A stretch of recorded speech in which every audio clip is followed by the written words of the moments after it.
Welcome to Longdo Dictionary AI Deep Dive. You know how sometimes in English you come across a phrase and it seems like you get it, but then you realize there's this whole other level, like you're only scratching the surface. Oh, absolutely. It's like that feeling when you learn a new word and you're so proud of yourself and then you hear a native speaker use it and you're like, wait, that's what it really means? Totally. And today we're tackling one of those phrases that often trips up non-native speakers. I don't give. Simple, right? Seems like it. But trust me, there are layers here. Luckily, we've got this awesome article from the Longdo Dictionary blog to guide us. Always a good starting point. What I find fascinating about I don't give is how you can tweak it to express different levels of, I don't know, like not caring. You can even go from casual to pretty strong. It's true. It's like, are you just brushing something off or are you ready to throw down? And the article points this out too, like how we show disinterest in English can be super polite or, well, not so much. Right. And there are those go-to phrases that are always safe, like, that doesn't really interest me. Very diplomatic. Yeah, but where things get interesting is when we dive into the whole I don't give a structure. Because suddenly you're not just saying you don't care, you're adding this, like, emphasis. And usually some pretty colorful metaphors, too.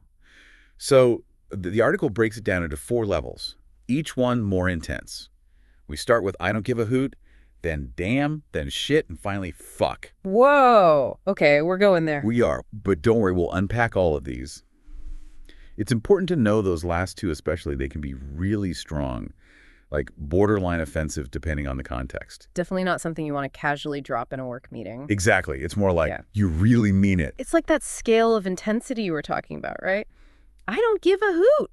Pretty mild, almost playful, like if someone's bugging you about something small. Right, but I don't give a fuck. That's a whole other level. You're not just expressing disinterest at that point, you're making a statement. Yeah, and it's usually not a very nice one.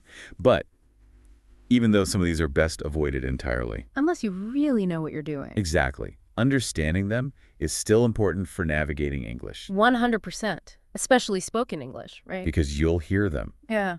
Even if you don't use them yourself. It's like you don't need to be fluent in sarcasm to get that someone's being sarcastic, you know? It's about recognizing the nuances. Yeah, it's like you don't need to speak every single language to kind of get a feel for what somebody's trying to say, even if you don't know the exact words. It's about picking up on those vibes. Exactly. And that's where those I don't give a phrases, even the really strong ones, can be surprisingly useful for English learners. Even if they're just lurking in the background. Totally. It's like you might not use certain spices when you cook. But it doesn't mean you don't want to know what they taste like. Exactly. Yeah. You got to be aware of the full spectrum of flavors out there, right? So we've got the super strong I don't give a phrases, and we've got those safer alternatives. But what about that middle ground? Like, is there a medium spice level here that we're missing? Oh, there totally is. The article doesn't dive too deep into that, so I'm curious too. Are there any other ways to express that kind of I don't care feeling that are stronger than a hoot, but not quite a damn? Yeah, for sure. English has this incredible range, and some of those phrases might be a little old-fashioned or even specific to certain regions. Ooh, you know I love a good linguistic history lesson. Well, one that pops to mind is I don't give a fig. It basically means I don't care, but it's got this almost whimsical feel to it, very old school. It's like saying I don't give a hoot, but with a British accent. You got it. It's more common in British English, and yeah, definitely not something you hear every day. So charming, though. Yeah. What about I don't give a tinker's damn? I've heard that one, too. Ooh, now that one's really interesting because it actually tells us a bit about history. A tinker, way back when, was like this traveling repair person who went from town to town fixing pots and pans. I've never made that connection before. Yeah. They were often seen as being a little bit, I don't know, outside of mainstream society. So when you said, I don't give a tinker's damn, you were basically saying, I care so little about this that even a tinker wouldn't give a damn. So it adds this extra oomph. Exactly. It's fascinating how language reflects those social dynamics. Language really is a time capsule when you think about it. I bet there are tons of regional variations we haven't even touched on. Oh, yeah, for sure. Like in some places you might hear, I don't give a rat's ass, which is definitely more, colorful. Yeah, than hoot, that's for sure. Right. But the cool thing is, even if our listeners never actually use these phrases themselves, just recognizing them can be super helpful. It's like having a secret decoder ring for English. Exactly. You start to pick up on those subtleties, and suddenly you're not just hearing words, you're understanding the feeling behind them. And that's what makes language learning so amazing, right? You're not just learning how to communicate, you're learning how other people see the world. 100%. It's about connection. Speaking of connection, we've talked about a lot of different ways to express disinterest in English.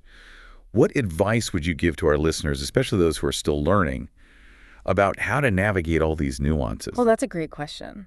That is a great question.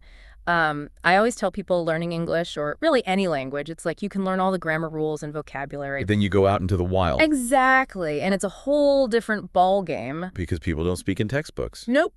They use slang. They use idioms. They get creative. And they throw in those I don't give a phrases when you least expect it. Exactly. So my advice is be observant. Yeah. Pay attention to how native speakers use these phrases in different situations. Like you're a detective gathering clues. Yes. Notice their tone of voice, their body language, who they're talking to. Because context is everything. It really is. But and don't be afraid to make mistakes. We all do. It's part of the learning process. Absolutely. But if you're ever unsure about something, what's the best course of action? Ask. Seriously. Don't be afraid to ask a friend, a teacher, look it up online. Or check out the Longdo Dictionary blog. Exactly. There are so many resources out there to help you navigate these tricky areas of English. Because let's be real, English can be tricky. It has its moments, but that's part of what makes it interesting. I think the main takeaway here for our listeners is that learning a language is about more than just memorizing words. It's about understanding the culture, the history, the emotions behind those words. And sometimes it's about knowing when not to use certain words. Absolutely.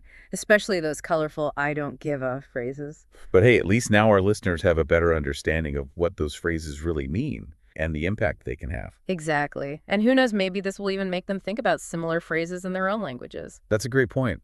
Language is full of these little surprises. It's all connected. It really is. Well, I think we've done some serious deep diving today into the wild world of I don't give a. From hoots to dams and everything in between. We covered it all. So to our amazing listeners out there, thank you so much for joining us on this Longdo Dictionary AI deep dive. We hope you learned a thing or two. And that you'll join us again next time for another linguistic adventure. Until then, happy language learning, everyone.